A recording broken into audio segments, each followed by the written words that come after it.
अगर आप भी चाहते हैं बिट्टू मलंगिया इंटरटेनमेंट का ऑडियो वीडियो सबसे पहले आप तक पहुंचे,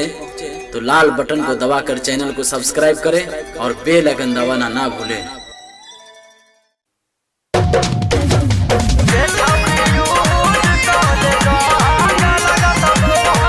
अखन अपने सब सुन रहल छी बिट्टू मलंगिया इंटरटेनमेंट के।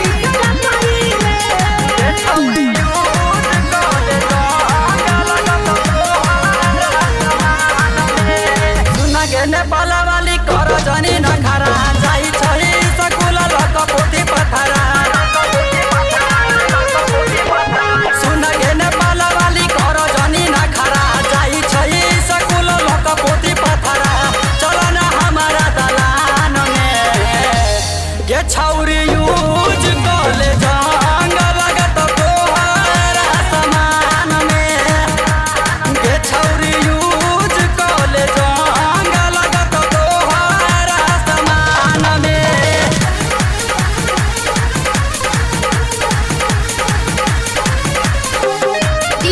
बिट्टू मलंगिया मधुबनी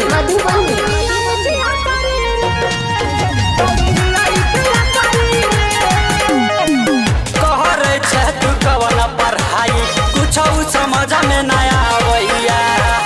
कह दरल जवानी लहकर तो दिन तरसावैया कहर छे तू कवन पढ़ाई कुछ समझ में न आवैया कह दरल जवानी लहकर तो दिन तरसावैया कहै छियो बतिया तू मान जो न गोरी नहीं दया जे करे परी बोला जोरी दिल दे दलियो पहला मुलाकात में गे छौरी यूज कल जंग लगत तोहरा समान में गे छौरी यूज कल जंग लगत तोहरा समान में DJ Bittu Malangia Madhubani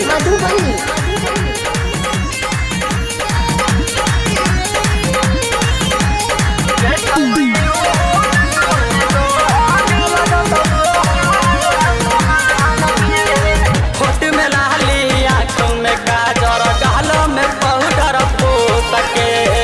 jeans T shirt चश्मा लगा